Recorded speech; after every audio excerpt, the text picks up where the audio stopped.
Assalamualaikum warahmatullahi wabarakatuh. Perkenalkan, kami dari kelompok 5 yang beranggotakan saya, Rafifah Deska Amanda, bersama rekan saya, Frida Kusuma Hanifah, Leonia Lantuna, Putri Novianti Ahmadani, Jadi Sanjana Siti Pinadi.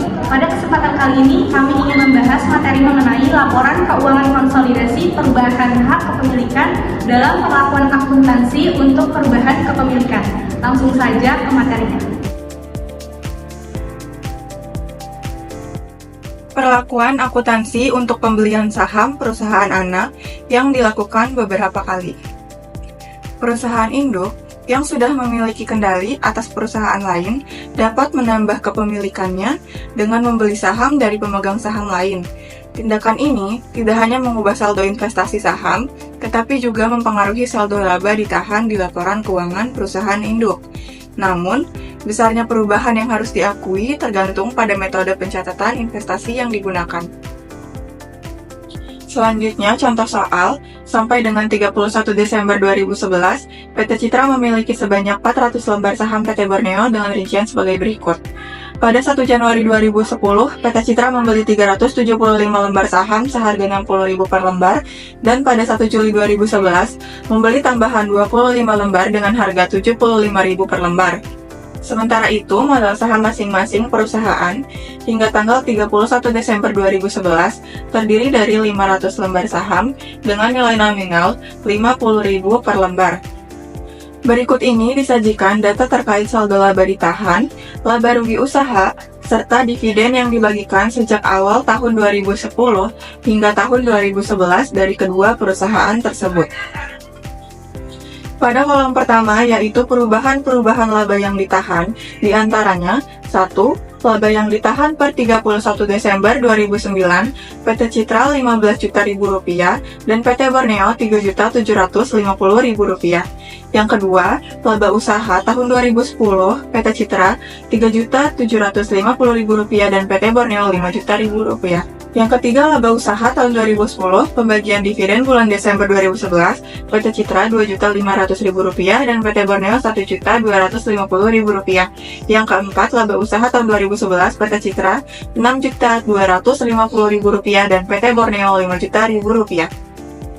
Pengaruh bertambahnya pemilikan saham dari semula 75% dari jumlah saham beredar menjadi 80% pada tanggal 1 Juli 2011 dan perubahan-perubahan yang terjadi pada hak-hak para pemegang saham pada PT Borneo sejak pemilikan saham-sahamnya oleh PT Citra terhadap saldo rekening investasi saham dari laba yang ditahan pada buku-buku PT Citra dapat terlihat seperti pada tabel tersebut. Dan pada 31 Desember 2011, saldo investasi sahamnya sebesar Rp24.375.000 dan saldo laba yang ditahannya sebesar Rp23.500.000. Selanjutnya, metode harga perolehan atau cost method. Jika digunakan metode harga perolehan, maka perubahan kepemilikan saham dicatat sebagai peningkatan saldo investasi sebesar harga perolehan 25 lembar saham per 1 Juli 2011. Serta pengakuan hak atas dividen yang dibagikan oleh PT Borneo pada Desember 2011. Namun, dalam penyusunan neraca konsolidasi per 31 Desember 2011, eliminasi terhadap modal saham PT Borneo dilakukan berdasarkan kepemilikan saham saat itu. Untuk eliminasi saldo laba ditahan, digunakan saldo per 1 Juli 2011. Dan jika laba periode 1 Januari sampai 30 Juni tidak diketahui secara pasti, maka digunakan pendekatan rata-rata tahunan sebagai berikut. Laba yang ditahan per 1 Januari 2011 sebesar Rp8.750.000 diperoleh dari laba yang ditahan per 31 Desember 2019 PT Borneo sebesar Rp3.750.000 ditambahkan dengan laba usaha tahun 2010 PT Borneo sebesar Rp5 juta, lalu Rp8.750.000 ditambahkan dengan laba usaha rata-rata per bulan tahun 2011 sebesar Rp2.500.000. Ini diperoleh dari bulan Januari sampai dengan bulan Juni. Itu ada 6 bulan, dibagi dengan 1 tahun atau 12 bulan, maka 6/12 dikalikan dengan laba usaha tahun 2010 PT Borneo sebesar Rp5 juta. Maka laba yang ditahan per 1 Juli 2011 sebesar Rp11.250.000. Hasil dari Rp8.750.000 ditambahkan dengan Rp2.500.000. Selanjutnya, berdasarkan ketentuan yang berlaku, kenaikan saldo laba ditahan milik PT Citra sebagai perusahaan induk dalam laporan posisi keuangan konsolidasi per 31 Desember 2011 dihitung dengan cara sebagai berikut. Saldo laba ditahan PT Borneo per 11 Juli 2011 sebesar 11.250 dikurangi dengan saldo laba ditahan PT Borneo per 1 Januari 2010 pada saat pembelian saham tahap pertama sebesar 3.750, maka kenaikan saldo laba ditahan untuk PT Citra perusahaan induk periode 1 Januari 2010 sampai 1 Juli 2011 sebesar 7.500. Lalu proporsi hak pemilikan saham dalam periode 1 Januari 2010 sampai 1 Juli 2011 persentasenya sebesar 75%. Ini diperoleh dari saldo awal pada saat pembelian saham tahap pertama sebesar 3.750, kemudian ada kenaikan sebesar 7.500 selama periode 1 Januari 2010 sampai 1 Juli 2011. Untuk mendapatkan persentase ini, saldo awal dibandingkan dengan kenaikan, lalu dikalikan dengan 100%. Selanjutnya, untuk menghitung nilai hak pemilikan saham PT Citra, kita kalikan dengan persentase hak pemilikan 75% dengan total kenaikan saldo laba 7.500. Hasil perkalian tersebut adalah 5.625.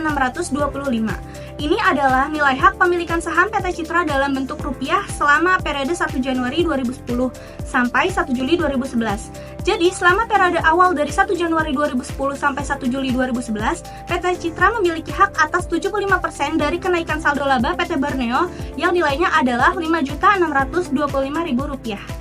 Selanjutnya, kita akan melihat bagaimana perhitungan saldo laba ditahan pada akhir tahun 2011, yaitu pada tanggal 31 Desember 2011. Saldo laba yang ditahan oleh PT Borneo per 31 Desember 2011 sebesar 12.500. Ini diperoleh dari saldo laba ditahan pada akhir tahun sebelumnya, 31 Desember 2009 sebesar 3.750, kemudian ditambahkan dengan laba usaha yang diperoleh selama tahun 2010 sebesar 5 juta, dikurangi pembagian dividen sebesar 1.250, dan ditambahkan lagi laba usaha yang diperoleh selama tahun 2011 sebesar 5 juta. 12.500 ini dikurangi dengan saldo pada tanggal 1 Juli 2011 sebesar 11.250. Maka kenaikan saldo selama periode dari tanggal 1 Juli 2011 sampai dengan 31 Desember 2011 sebesar 1.250. Hak pemilikan saham periode 1 Juli sampai 31 Desember 2011 persentasenya sebesar 80%. Kenaikan saldo laba yang menjadi hak PT Citra selama periode 1 Juli sampai 31 Desember 2011 sebesar 1 juta. Ini diperoleh dari mengalihkan persentase hak pemilikan pada periode ini 80% dengan kenaikan saldo laba pada periode yang sama sebesar 1.250. Maka total kenaikan saldo laba yang ditahan untuk PT Citra sejak awal tahun 2010 hingga akhir tahun 2011 sebesar 6.625. Ini diperoleh dari menjumlahkan bagian PT Citra pada periode sebelumnya 5.625 dengan bagian PT Citra pada periode 1 Juli sampai 31 Desember 2011 sebesar 1 juta. Untuk bentuk daftar lajur penyusunan neraca konsolidasi pada tanggal 31 Desember 2011 menurut metode harga perolehan bisa kita bahas, dilihat pada slide selanjutnya. Selanjutnya, terdapat tabel kertas kerja konsolidasi milik PT Citra dan PT Borneo periode 31 Desember 2011 dengan metode harga perolehan. Dan teman-teman bisa lihat di sini. Selanjutnya, terdapat jumlah kredit milik PT Citra sebesar 75 juta dan PT Borneo sebesar 50 juta. Dengan total eliminasi pada debit sebesar Rp23.375.000 dan pada kredit Rp23.375.000. Dan total laporan posisi keuangan konsolidasi pada debit sebesar Rp101.625 juta, pada kredit Rp101.625 juta. Berikut penjelasannya. Yang pertama, 80% dikali dengan 25 juta, hasilnya sebesar 20 juta. Yang kedua, 75% dikali dengan 3.750.000 rupiah dengan hasil 2.812.500. Yang ketiga, ada 5% dikali dengan 11.250.000 rupiah dengan hasil 562.500 rupiah.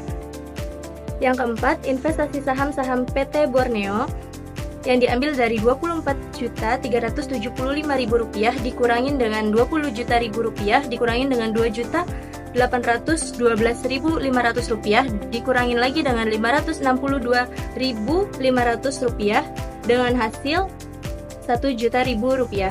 Yang kelima, 80% dikali dengan Rp25 juta dengan hasil Rp20.000.000. Yang keenam, 20% dikalikan dengan Rp25 juta dengan hasil Rp5.000.000. Yang ketujuh, 20% dikalikan dengan Rp12.500.000 yang diambil dari saldo laba ditahan pada periode 31 Desember 2011 dengan hasil Rp2.500.000. Yang kedelapan, kenaikan saldo laba ditahan PT Citra sejak 1 Januari 2010 hingga 31 Desember 2011 dengan hasil Rp6.625.000. Selanjutnya, perlakuan akuntansi untuk penjualan saham perusahaan anak yang dimiliki oleh perusahaan induk. Meskipun tujuan kepemilikan saham-saham pada perusahaan anak tidak untuk diperjualbelikan, akan tetapi dalam keadaan tertentu, perusahaan induk dapat menjual kembali sebagian dari saham-saham perusahaan anak yang telah dimilikinya. Apabila hal ini terjadi, yang berarti tidak hanya mengurangi hak pemilikannya pada perusahaan anak, melainkan juga nilai investasinya. Lalu pengaruh berkurangnya hak kepemilikan dapat segera ditentukan dengan mudah karena berhubungan dengan jumlah lembar saham-sahamnya, yang sehingga tidak menimbulkan banyak masalah di dalam penyusunan neraca konsolidasi selanjutnya setelah terjadinya penjualan saham-saham tersebut. Akan tetapi, tidak demikian halnya dengan berkurangnya nilai investasi, khususnya apabila saham-saham perusahaan anak itu semula diperoleh melalui beberapa tahap pembelian dan dengan harga perolehan yang berbeda-beda. Untuk contoh soal, PT Dani memiliki 400 lembar saham-saham dari PT Wijaya yang dibelinya pada tanggal 1 Januari 2010 dengan harga Rp70.000 per lembar. Berhubung sesuatu hal terjadi pada tanggal 1 Juli 2011, 50 lembar saham diantaranya dijual kembali dengan harga Rp80.000. Pada waktu itu, masing-masing perusahaan mempunyai modal saham yang beredar sebanyak 500 lembar dengan nilai nominal Rp50.000 per lembar. Kemudian, berikut ini data mengenai saldo laba yang ditahan pada tanggal 31 Desember 2009, laba rugi usaha dan pembagian dividen selama 2 tahun berturut-turut dari masing-masing perusahaan.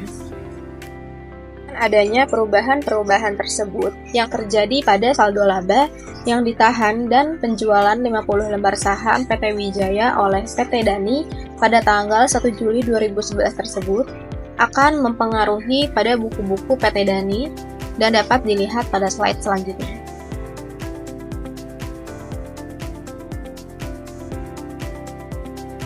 Untuk metode harga perolehan atau cost method, apabila metode harga perolehan dipakai, maka perubahan yang akan terjadi pada saldo rekening investasi saham hanya terbatas pada pengurangan sebesar harga perolehan dari 50 lembar saham yang dijual pada tanggal 1 Juli 2011, yaitu sebesar Rp3.500.000 dari 50 lembar dikali Rp70.000. Penjualan saham-saham PT Wijaya ini mengakibatkan terjadinya penjualan saham sebesar Rp500.000, yaitu selisih antara harga penjualan sebesar 4 juta dari 50 lembar dikali Rp80.000 dikurangi dengan harga perolehannya sebesar Rp3.500.000. Transaksi ini oleh PT Dani dicatat dalam buku jurnal sebagai berikut, yaitu kasnya 4 juta di debit, investasi saham-saham pada PT Wijaya Rp3.500.000 dan laba penjualan saham oleh PT Wijaya Rp500.000 di kredit. Kemudian, dividen yang dibagikan oleh PT Wijaya berpengaruh terhadap saldo laba ditahan dari PT Dani sebanding dengan jumlah dividen yang diterima pada saat pembagian dividen tersebut.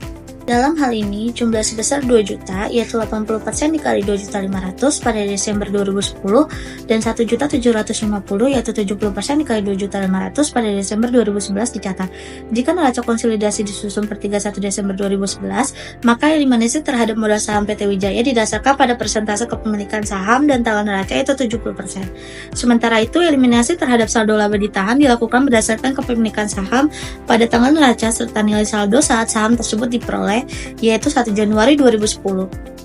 Kenaikan saldo laba ditahan PT Wijaya selama periode kepemilikan dihitung berdasarkan hak kepemilikan terakhir, yaitu 70% dengan total 3.500.000, meskipun persentase kepemilikan berubah 80% dari 1 Januari 2010 hingga 1 Juli 2011 dan 70% dari 1 Juli hingga 1 2011. Kenaikan saldo laba ditahan atas 10% kepemilikan selama 1,5 tahun, yaitu 1 Januari 2010 sampai dengan 1 Juli 2011 telah direalisasikan sebagai laba penjualan saham pada 1 Juli 2011 yang mencakup kenaikan laba ditahan dan laba rugi yang disebabkan oleh perubahan kurs saham yang bersangkutan. Metode harga perolehan cost method. Adapun bentuk daftar lajur penyusunan neraca konsolidasi pada tanggal 31 Desember 2011. Apabila metode harga perolehan dipakai akan tampak sebagai berikut. Kesimpulan, perubahan hak kepemilikan merupakan suatu kejadian yang umum terjadi dalam dunia bisnis, baik dalam bentuk penggabungan usaha, akuisisi, atau perubahan struktur kepemilikan. Perlakuan akuntansi untuk perubahan hak kepemilikan sangat penting untuk memastikan bahwa laporan keuangan mencerminkan posisi keuangan dan kinerja keuangan yang sebenarnya. Dalam melakukan perlakuan akuntansi untuk perubahan hak kepemilikan, perusahaan harus mempertimbangkan beberapa aspek penting, seperti pengakuan aset, liabilitas pada nilai wajar, pengakuan goodwill atau keuntungan, dan perubahan struktur kepemilikan. Perlakuan akuntansi yang tepat dapat membantu perusahaan dalam menyajikan laporan keuangan yang akurat dan dapat diandalkan. Penggunaan metode akuisisi atau metode penyatuan kepemilikan dalam penggabungan usaha juga memerlukan pertimbangan yang cermat. Metode akuisisi memerlukan pengakuan aset dan liabilitas yang diakuisisi pada nilai wajar, sedangkan metode penyatuan kepemilikan tidak memerlukan pengakuan aset dan liabilitas pada nilai wajar. Cukup sekian pembahasan materi dari kelompok kami. Kurang dan lebihnya mohon maaf. Wassalamualaikum warahmatullahi wabarakatuh.